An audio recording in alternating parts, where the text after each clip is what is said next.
Outlander Recap, speak now, or forever hold your peace. Things I loved about this week's Outlander: Murdoch's reappearance, complete with a declaration of love for Jocasta on the night before she's supposed to marry another man. Things I didn't love about this week's Outlander: pretty much everything else. It hurts to admit it, given how much I cherish Diana Gabaldon's books and, for the most part, Starz' adaptation of them. Sunday's episode should be a highlight of the season, a chance to gather all the players in one place for intrigue, plot forwarding and sexy fun times. Instead, we get Bree and Roger with bugs, and a blown out of proportion, highly ridiculous Jamie-Claire argument topped off by the only sex scene in this show's entire run that has made me cringe in embarrassment for the actors. I'm no book purist, but some of the decisions made in this script really don't make sense to me. Let's go through them together. Read on for a review of what happens in Better to Marry Than Burn. What are you smoking? I'll get the silliest diversion from the novel out of the way up front. Instead of attending Jocasta's wedding to Duncan Innes, Brianna and Roger stay at Fraser's Ridge while her parents travel to River Run. Per Bree, it's because Roger's still mad that Jocasta tested him by dangling her estate as enticement for Rog to treat Jem like his own son, given that, because of Brianna's rape, there's a question about his paternity. So the Mackenzies are in charge when locusts start descending upon the ridge, threatening to ruin everyone's crops in one loudly buzzing swoop. Bree and Roger's neighbors demand to know what his plan is. Roger, of course, has none, and everyone grumbles that they want Jamie to come home and deal with the impending pest invasion. But Mr. and Mrs. Fraser are 10 days' ride away at River Run, so that's not an option. Eventually Roger remembers a story his father told him, about how smoke drives away locusts. So he comes up with a plan that's held together with goose fat and poo. Literally, that's what they fill the smudge pots with.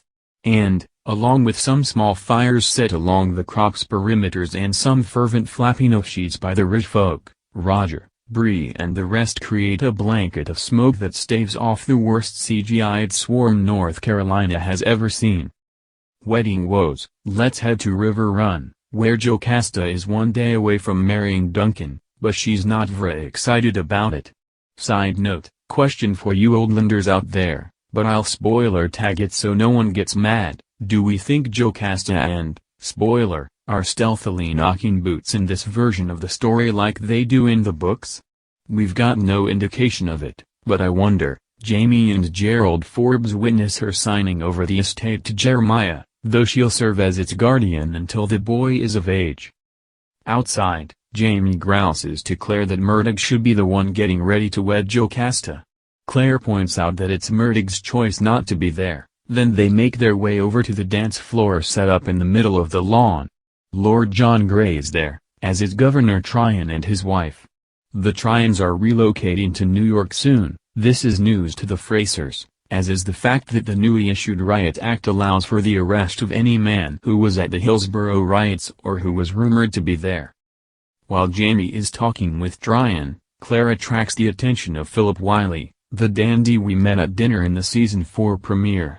He's even dandier now, face fully painted white, fake beauty mark on his cheek, and he clearly wants some of Claire's action. She obviously has no interest. Until while trying to impress her, he mentions that he knows a smuggler named Stephen Bonnet. She blanches upon hearing the name, then pretends to be interested in his silliness in order to gain more information on Bonnet's whereabouts. Unfortunately, this means following Wiley to the stable, where he wants to show off a horse he's recently acquired. And by show off a horse he's recently acquired, I mean he wants to introduce her to the pony in his tight, satin pants. She pushes him away, but he won't be deterred. Fortunately, Jamie shows up in time to throw him against the wall and hold a knife to his throat. "Are you really going to kill someone at your aunt's wedding?" Claire asks, and her husband backs down, letting the other man go with merely a death threat. On the way out, Wiley's powdered face looks like the tragedy mask. Much ado about a ring. Then there's a whole thing with Jamie gambling with Wiley in order to gain the connection to Bonnet that Claire had been trying to get, but it's circuitous and gets clouded by the aforementioned dumb fight between Mr. and Mrs. Fraser. It all starts when Jamie asks for her gold ring, from Frank, to wager during a card game with Wiley. "Stephen Bonnet tried to rip this out of my throat," Claire angrily reminds her husband. "If you're going to take this, then you might as well take both of them." Then she thrusts her 2 wedding bands into his hand and stalks off. Here's the thing, even in the book, everything about Jocasta's wedding is insanity. Everyone, including himself and herself, day drink to such a degree that Jamie thinks nothing of strolling Claire to the edge of the grounds, rucking up her skirt and minting her julep, right then and there. Good lord, there's even murder that happens in the lead-up to the event. So I'm not objecting to what happens during the ep, but more to what the writers chose to highlight and the way the script goes about depicting it.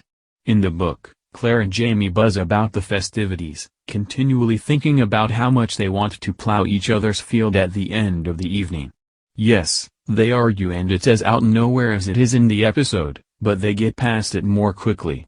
And yes, when they reunite after Jamie's card game, he's won back her jewelry and he's quite intoxicated, but their foreplay is somehow more Bats-T yet less clunky than it plays out on screen. I give Sam Hugan and Catriona Balfe credit for making the best of it. Her shawl toss to signify it's on, in particular, is nicely done, but the scene where they make love up against the stable wall kinda feels like a Saturday Night Live parody of Outlander, up to and including the line, "Look down and watch as I take ye." I hope Hugan got combat pay for that one. Anyway, all is well in the afterglow, and we learn that Jamie got Wiley to arrange for a meeting between Bonnet and Alexander Malcolm, aka Monsieur Fraser himself. Speaking of Bonnet, Forbes meets with him in town and tells him that, "Your son is now the proud owner of River Run." Oops. Much later, Jamie gets even worse news from Tryon. No regulators have taken him up on his pardon, so Fraser is to get his militia back together, because the war he thought he'd avoided is on. I only wish I'd been brave enough to say it sooner. Let's end with the best, yet most heartbreaking, bit of the hour. Jocasta is in her chambers the night before her wedding when a guest shows up late. It's Murtagh, and she's overjoyed to see him. "You're completely mad. Ye ken that," she says as they embrace. I suppose that's part of my charm," he says, all smiles. He gives her a brooch like the one he wears, then says he can't face the rest of his days if he doesn't ask her something. Then he gets down on one knee and I lose my damn mind. "Will you wait for me?" he wonders. But the question only makes Jocasta mad, as it should. She told him about the engagement early on, and he said nothing. "I didn't think you'd say yes," he quietly admits. He puts her hands on his chest and reminds her that she knows his heart, even if he doesn't always have the right words. Jocasta visibly swoons, and I canna say I blame her. They kiss. It's way hotter than anything that happens in the stable this episode, but it ends too soon. She apologizes but says she won't pair up again with a man like her husband Hector Cameron, a Jacobite whose devotion to the cause led him to steal Stuart's gold and make off like a bandit in the night after Culloden, and whose run-in with some redcoats on the way to the New World directly caused the death of one of their daughters and indirectly caused the death of the 2 others. Jocasta falls apart while telling Murtagh the story, which we saw play out in flashback at the beginning of the episode, then says that there'll always be another war for men like him, and she just can't bear it. Then she gives him back his gift and asks him to go. "I love you, Jocasta Mackenzie. This world may change, but that will never change," he says, leaving the brooch on a table in her room. "I only wish I'd been brave enough to say it sooner." He leaves, and poor Jocasta cries a lot.